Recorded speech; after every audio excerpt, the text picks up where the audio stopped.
우리가 살다 보면은 일단은 연기하고 싶은 일들이 있습니다. 어쩌면 아마 여러분들 가운데 이 일을 이미 경험하고 아침에 오신 분들이 있을지 모르겠습니다. 알람을 4시에 맞춰놨다가 10분만 더, 5분만 더 그러다가 결국 가야지 하면서 일어난 분들 있을 거예요.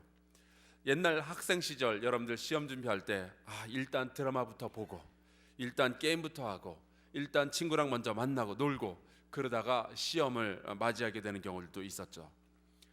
제가 박사 과정에서 공부하다 보니까 참 많은 일들을 겪었습니다. 특별히 제가 공부했던 그 클레어먼트라는 학교는 학생 잡는 학교로 유명했습니다. 공부하다가 한국 학생 2명이 끝내 박사 학위를 끝내지 못하고 죽었어요. 2명 다 목사님이었는데, 게다가 중간에 포기하는 사람들도 얼마나 많은지 모릅니다. 박사 과정이라는 게 공부만 할 수는 없고 신학을 공부하는 많은 분들이 또 교회 목사로서 일을 하게 됩니다. 그런데 그냥 부교육자 같으면 모르겠는데 담임 목사가 되면은 워낙에 할 일이 많으니까 10중 8구 박사 학위를 못 받고 그냥 지나가게 됩니다. 그러니까 교회 일을 하면서 모든 시험에 통과하고 논문을 쓰고 하는 게 쉽지가 않거든요. 그래서 저도 박사 학위 받는 데만 10년이 걸렸습니다. 짧게는 보통 학생들이 5년 정도, 길게는 7년 정도를 잡는데 저는 거기에 3년 더 얹어서 10년을 공부를 했습니다.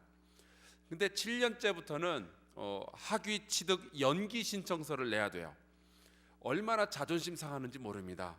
남들 다 앞서가는데 혼자서 뒤처진 것 같고, 교수 만나서 아쉬운 소리 해가며 조금만 더 기다려달라고 애원해야 되고, 하지만 당장 제가 돌봐야 되는 교인이 있고 교회가 있고 설교 준비도 해야 되고 성경 공부 가르쳐야 되고 그 모든 것도 다 영어로 해야 되는데 시간이 없잖아요.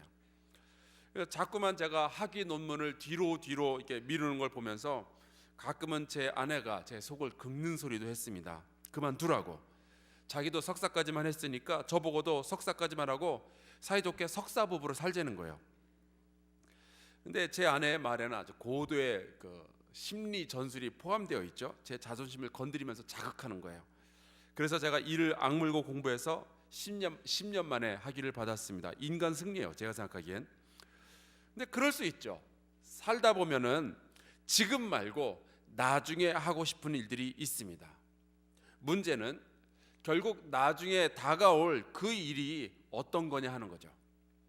그것이 아침에 일어나는 거다, 혹은 시험을 보는 거다, 혹은 회사에 가는 거다, 학위를 받는 거다, 그런 거는 그냥 있을 수 있는 일이죠. 그러나 그 미움의 끝에 멸망이 기다리고 있다면 이건 상황이 달라요. 오늘 우리가 읽은 말씀은 북왕국 이스라엘에서 일어났던 일입니다. 남왕국 유다에는 좋은 왕도 있고 나쁜 왕도 있지만 북왕국 이스라엘에는 그냥 나쁜 왕들만 있었어요. 쿠데타도 수도 없이 일어나서 왕조가 많이 바뀌었습니다. 오늘 말씀에 보면은 가디의 아들 므나헴이 이스라엘 왕이 되어서 10년간 다스렸을 때에 일어난 일입니다. 그런데 성경은 말하기를 그가 여호와 보시기에 악을 행하였다라고 했어요. 그리고 열왕기에서는 이스라엘 왕이 죄를 지었다는 표현을 할 때 그 이스라엘을 처음 갈라놓았던 그 여로보암의 이름을 들먹거리면서 여로보암의 죄에서 떠나지 아니하였다라는 말을 합니다. 그런데 특별히 므나헴에게는 평생 떠나지 않았다라는 말을 해서 그가 얼마나 지독하게 타락한 사람이었는지를 말해주고 있어요. 그러던 어느 날 아수르 왕 불이 전쟁을 일으킵니다. 불같은 사람이죠. 그때 므나헴은 일단 상황을 모면하고자 했습니다. 그래서 뇌물로 은 1000달란트를 그 사람에게 주죠.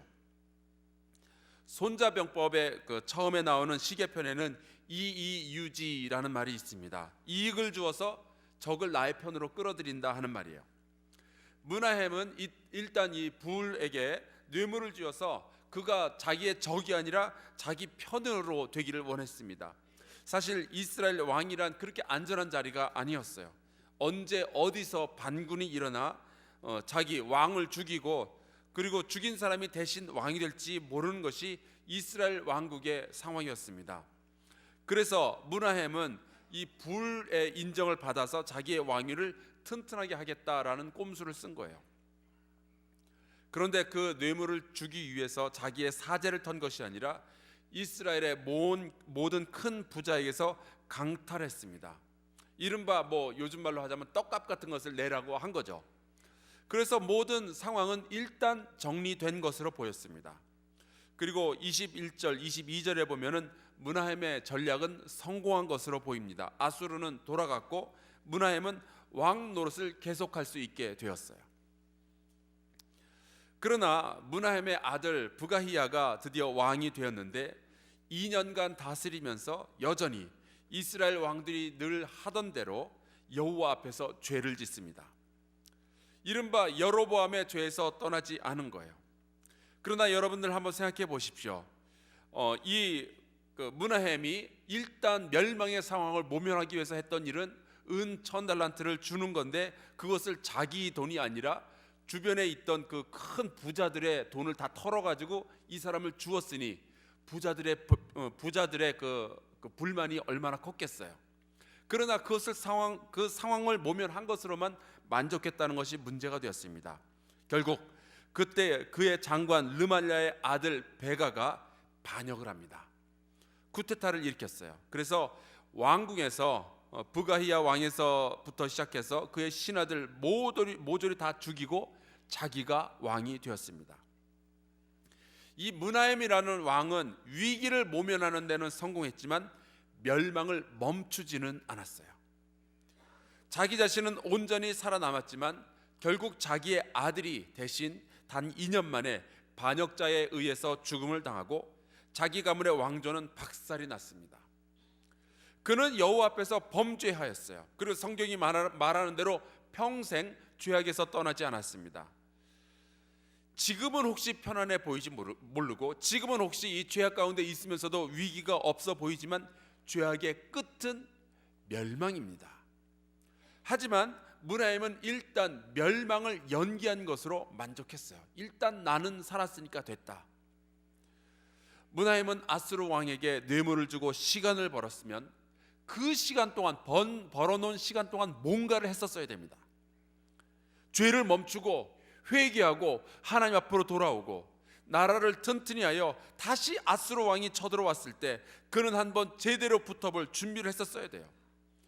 아니면은 최소한 자기 아들이라도 교육을 잘 시켜서 죄악에서 떠나 하나님만을 섬기라고 했었어야 됩니다. 아들아, 나는 죄악 가운데 살았고 죄를 떠날 생각도 없지만 너만큼은 하나님을 잘 섬기고 그분의 명령을 따르거라. 나처럼 아수르 왕에게 비겁하게 굽신거리지 말고 살거라. 이렇게 말을 했었어야 되는데, 하지만 므나헴은 자기의 적을 돈이라는 수단으로 친구 삼고는 그걸로 만족했어요. 자기 아들도 죄악에서 떠나도록 하지도 않았고 멸망은 다가오고 있었지만 그에 대한 대비는 하나도 하지 않았습니다. 우리의 삶, 우리의 영적인 전쟁에도 운 좋게 시간을 벌 때가 있어요. 죽을 뻔했지만 생명이 연장되는 경우도 있고요. 빚을 갚아야 하는데 이른바 그레이스 피리어드라고 해서 시한 연장을 받기도 합니다. 우리의 영적인 싸움에도 종종 이러한 경우가 생겨요. 죄를 져서 멸망받아야 마땅하겠지만 하나님께서 우리에게 조금 더 기회를 주시기도 합니다. 그게 언제인 줄 아세요? 바로 지금입니다. 바로 오늘이에요. 오늘 우리가 살아갈 24시간은 하나님께서 우리에게 주신 시한 연장입니다. 은혜로 주어진 시간이에요. 분명히 하나님께 욕먹을 짓을 했지만 하늘에서 벼락이 바로 떨어져야 마땅하지만 지금 우리는 멀쩡히 목숨이 붙어 있습니다. 옛날 구약시대 같으면요, 아론의 아들 나답과 아비후가 예배를 한 번 우습게 생각했다가 그냥 불에 타서 죽었어요. 우사 같은 사람은 여호와의 궤에 손 한 번 잘못됐다가 그냥 그 자리에서 즉사했어요. 어떤 사람들은 언약궤 안을 들여다봤다고 해서 그 자리에서 즉사했어요. 그들은 반성의 기회조차 갖지 못했습니다. 여러분과 저는 아직까지는 오늘 죄를 짓지는 않았을 겁니다.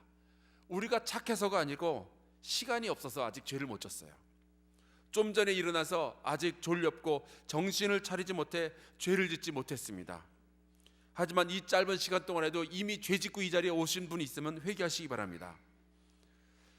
오늘 하루가 지나가며 아마 우리는 여러 가지 죄를 짓게 될 겁니다. 사실 그때마다 하나님께서 우리를 벌하실 수 있어요. 죄인을 멸하시는 것이 하나님의 일 가운데 하나니까. 그 말을 다시 하자면 죄를 지었는데 즉석에서 죽지 않았다면 일단 멸망은 연기된 거죠. 그런데 거기에서 만족하고 우리가 또다시 죄를 짓기를 반복하겠는가 하는 거죠. 아닙니다. 우리는 연기된 멸망으로 만족할 수 없습니다. 하나님께서, 하늘에 계신 하나님께서 온전하시니 너희도 온전하라 라는 예수 그리스도의 명령이 있었습니다. 우리는 하나님 앞에서 온전히 위해서 애를 써야 되고 우리에게 주어진 시간을 사용하여 하나님을 기쁘시게 하는 삶을 오늘부터 다시 살아내야만 합니다. 우리의 영적 전쟁 가운데 가장 힘든 것 하나는 이 시간의 문제입니다. 우리 모든 사람에게 동등하게 24시간 하루가 주어졌습니다. 이것을 어떻게 해야 우리가 죄악을 멈출 것이며 어떻게 해야 우리가 하나님께서 기뻐하시는 하루를 살아갈 수 있을까요? 우리는 우리 자신을 잘 준비하며 우리의 생명이 끝나는 순간을 가장 아름답게 맞이할 수 있을까요? 우리 아침에 같이 기도하며 이 부분을 주님 앞에서 같이 호소하며 회개하며 같이 기도하고 생각하길 원합니다.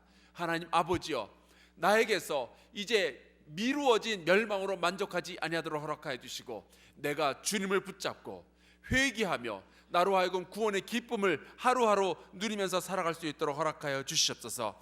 우리 함께 통성으로 기도할 텐데요, 주여 한번 크게 외치고 아버지, 내 죄를 주님 앞에 용서를 빕니다. 하나님 용서해 주시고 내가 연기된 멸망으로 만족지 아니하며 하나님처럼 온전케 되게 하여 주시옵소서. 우리 같이 이 제목 가지고 크게 기도하며 통성으로 나아갑시다.